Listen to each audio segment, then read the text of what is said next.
isda ng kalikasan. Namimiss ko nga yung mga ganito eh. Yung voices kasi noon, lalaki, ngayon babae na. May tungkol. Ganun. Lola na kaya nakatungkod. Napalitan na eh. Ay, naku. Grabe ang ano ni Lola. Malakas ang loob. Pwede sabihin na yun, hindi nyo kaya. Namimiss ko yung panoorin yung mga puno.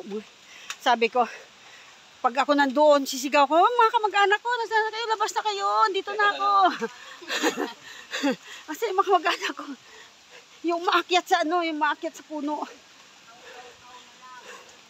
Pwede rin kayo maligo rito. Ah, dyan? Dyan, doon? Yung banda sa may church. Ah. Magputi na yung tubig. Oh, wala naman kami dalas. Pero pag gusto yung chocolate. Naliligo na kami dito sa ulan. Yung dito naman flat shop, pero kaya lang para kang madudulas. Ayun guys, mga kasama nandoon. O, di ba ang bilis ko? Kasama ko si Pastor John. Ayan, dito. Yung daan na ano. Dyan tayo bababa. Malapit na po tayo. Malapit na.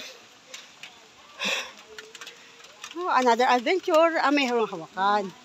Kaya nila ginawa kasi gumaganon. Didiretso ka pagtaan. Boy, ang lakas ah. Tubig yun? Ha? Kita ang tubig dyan.